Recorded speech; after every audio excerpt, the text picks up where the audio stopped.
नमस्कार, खूप खूप स्वागत आहे माझ्या कुकिंग लंच ब्लॉगमध्ये। रोज टिफिनसाठी काय बनवायचं काही सुचत नाही। मला पण आज तसंच झालं। जनरली मी आधीच ठरवते की उद्या टिफिनसाठी काय बनवायचं, पण आठवडा संपत आला की घरातल्या भाज्या पण संपतात। घरामध्ये फक्त पनीर होतं, तर मग मी ठरवलं की आज पनीरपासून मलाई कोफ्ते बनवूयात। खूप दिवस झालं होतं मलाई कोफ्ते बनवून आणि मला आज काहीतरी चांगले खाण्याची इच्छा झाली, म्हणून मी मग मलाई कोफ्ते बनवायला घेतले। अगदी सोप्या पद्धतीने आज मी इथे सांगितलं आहे मलाई कोफ्ते कसे बनवायचे ते। मलाई कोफ्ते म्हटलं की सगळ्यात मोठं टेन्शन असतं ते म्हणजे कोफ्ते तळताना तेलामध्ये फुटले नाही पाहिजेत, तर त्यावरती आपण नंतर बोलूयात। सगळ्यात आधी इथे आपण एकदम सिंपल पद्धतीने ग्रेव्ही तयार करून घेऊयात। त्यासाठी मी गॅस चालू करून गॅसवरती एक कढाई ठेवून घेतली। कढाईमध्ये एक पळी तेल आणि थोडंसं बटर घेतलेलं आहे। बटर व्यवस्थित मेल्ट झालं की यामध्ये आता आपण बाकी सगळं साहित्य टाकून घेऊयात। लसूण, कट करून घेतलेला कांदा, अद्रक, एक हिरवी मिरची, 2 लाल सुक्या मिरच्या सुद्धा मी घेतल्या आहेत। यामुळे ग्रेव्हीला खूप छान कलर येतो। 5 ते 6 काजू, टोमॅटो, 2 हिरव्या इलायच्या घेतलेल्या आहेत। तुमच्याकडे असेल तर तुम्ही एक मसाला इलायची सुद्धा टाकून घेऊ शकता। दालचिनीचा एक तुकडा, 2 ते 3 लवंग आणि थोडंसं मीठ टाकून घेतलं आहे। मिठामुळे टोमॅटो लवकर सॉफ्ट होतात। आता आपल्याला याला 5 ते 6 मिनिटं छान असं मीडियम फ्लेमवरती परतून घ्यायचं आहे। 5-6 मिनिटं परतून घेतल्यानंतर यामध्ये मी आता अर्धा ग्लास पाणी टाकून घेणार आहे, म्हणजे सगळं साहित्य व्यवस्थित शिजून निघेल आणि यापासून तयार होणारी ग्रेव्ही एकदम परफेक्ट तयार होईल। या ठिकाणी सगळं साहित्य एकदम छान शिजून निघलेलं आहे। आता मी गॅस बंद करून घेते। याला आपल्याला असंच थंड व्हायला ठेवायचं आहे। तोपर्यंत पीठ मळून घेऊयात। आज मी मलाई कोफ्त्यांबरोबर खाण्यासाठी लच्छा पराठा बनवणार आहे। हे जे कॉम्बिनेशन आहे हे एकदम परफेक्ट आहे। पराठा बनवण्यासाठी इथे मी 2 कप गव्हाचं पीठ छान असं चाळून घेतलेलं आहे। अर्धा कप दही, चिमूटभर मीठ आणि 1 चिमूटभर मी खाण्याचा सोडा घेतलेला आहे। तुम्हाला खाण्याचा सोडा वापरायचा असेल वापरा, नाही वापरला तरी काही हरकत नाही। आता व्यवस्थित मिक्स करून घेऊयात हे साहित्य पिठामध्ये आणि या पिठाचा आपल्याला एकदम सॉफ्ट असा छान गोळा तयार करून घ्यायचा आहे। पिठाचा चांगला सॉफ्ट असा गोळा तयार करून झालेला आहे।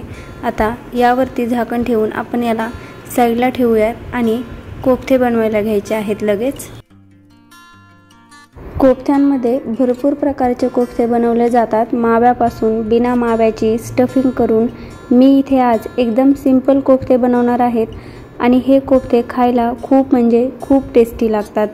त्यासाठी इथे मी 2 लसणाच्या पाकळ्या, थोडंसं अद्रक, 4 ते 5 मनुके, काजू, बदाम आणि थोडीशी कोथिंबीर घेतलेली आहे। सगळं साहित्य आपल्याला एकदम बारीक कट करायचं आहे।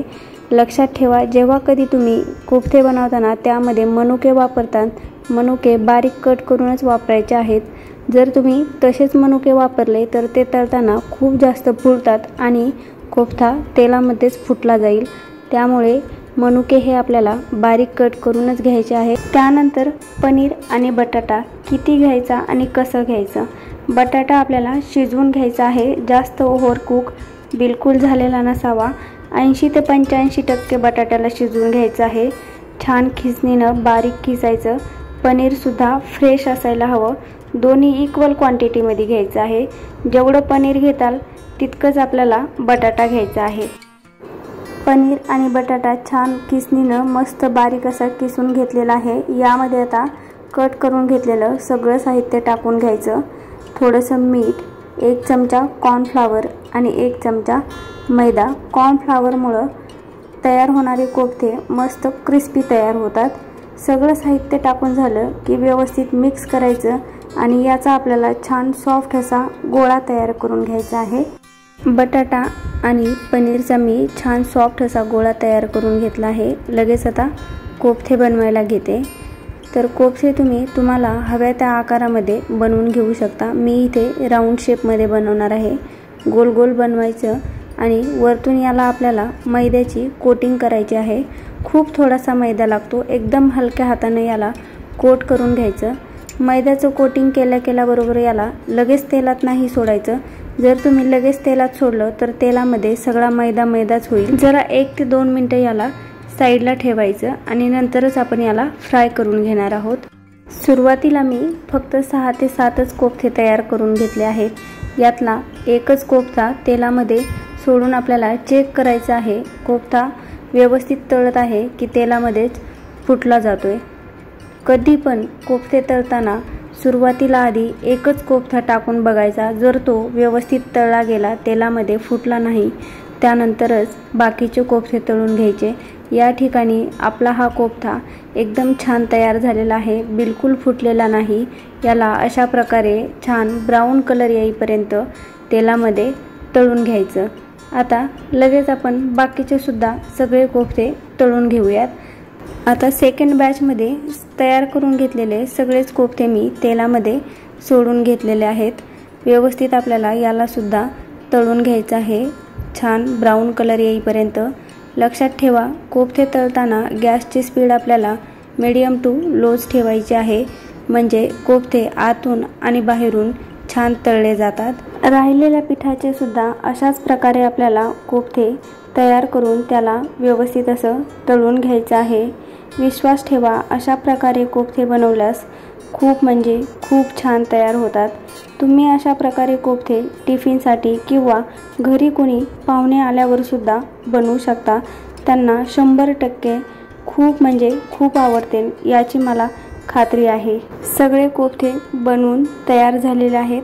आता आपलं हे जे ग्रेव्ही बनवण्यासाठीचं मिक्सचर होतं ते सुद्धा पूर्ण थंड झालेलं आहे। याला आपल्याला मिक्सरमधून बारीक याची पेस्ट तयार करायची आहे। आता एकदम बारीक आपल्याला याची पेस्ट करायची आहे। जर तुमच्याकडून ही बारीक नसेल झाली तर तुम्ही याला चाळणीतून सुद्धा चाळून घेऊ शकता। त्यानंतर इकडे आता गॅस चालू करून कढाई ठेवून घेतली। कढाईमध्ये 1 पळी तेल आणि थोडंसं बटर टाकून घेतलेलं आहे। त्यानंतर लगेच यामध्ये मी 1 छोटा चमचा जिरं, अर्धा चमचा हळदी पावडर आणि 1 चमचा काश्मीरी रेड चिली पावडर टाकून घेतली। व्यवस्थित मिक्स करूयात। मिक्स करून झालं की यामध्ये तयार करून घेतलेली सगळी पेस्ट आपल्याला टाकून घ्यायची आहे। पेस्टसुद्धा आपल्याला यामध्ये छान अशी मिक्स करायची आहे। तुम्ही पाहू शकता एकदम परफेक्ट मस्त कलर आलेला आहे या ग्रेव्हीला। व्यवस्थित मिक्स करून झालं की यामध्ये आपल्याला पाणी टाकायचं आहे। पाणी तुम्ही कमी जास्त करू शकता। ग्रेव्ही तुम्हाला किती पातळ किंवा किती दाटसर हवी आहे त्यानुसार। पुन्हा एकदा याला छान असं मिक्स करायचं आणि याला आपल्याला एक चांगली उकळी येऊ द्यायची आहे। साधारणतः 5 ते 6 मिनिटांनंतर या ग्रेव्हीला छान अशी उकळी आलेली आहे। आता लगेच यामध्ये मी चवीनुसार मीठ आणि थोडीशी साखर टाकून घेतली। आपल्याला यामध्ये फ्रेश क्रीमसुद्धा टाकून घ्यायची आहे। तुमच्याकडे जर क्रीम नसेल तर तुम्ही त्याच्याऐवजी आपली दुधावरची जी मलाई असते ती सुद्धा टाकून घेऊ शकता। आणि सगळ्यात शेवटी यामध्ये मी कसुरी मेथी टाकलेली आहे।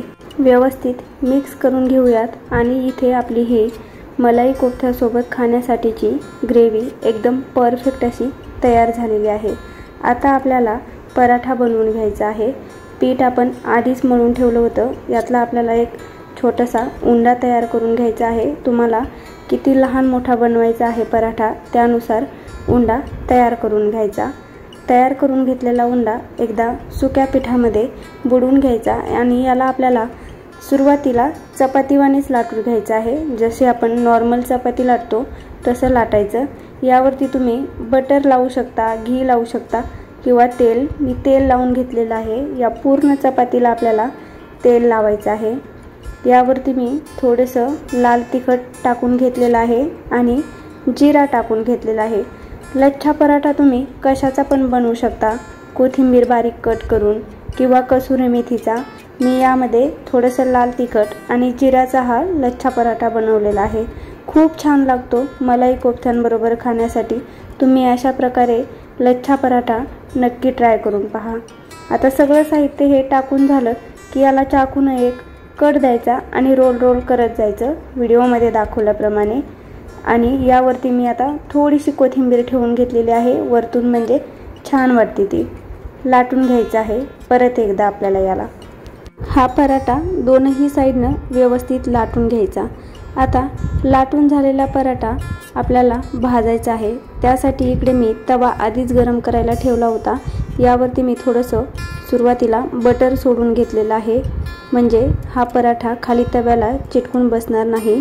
लाटून घेतलेला पराठा तव्यावरती टाकला आणि आता आपल्याला याला दोनही साईडनं व्यवस्थित भाजून घ्यायचं आहे। भाजताना याला आपल्याला बटर लावायचं आहे। बटरच्या ऐवजी तुम्ही घी लावा किंवा तूप, तुम्हाला जे आवडेल ते लावून घ्यायचं आणि हा पराठा आपल्याला छान असा भाजून घ्यायचा आहे। दोन्ही साईडनं पराठा व्यवस्थित भाजलेला आहे। या ठिकाणी मी आज फक्त 3च अशा प्रकारे लच्छा पराठा बनवून घेतलेला आहे।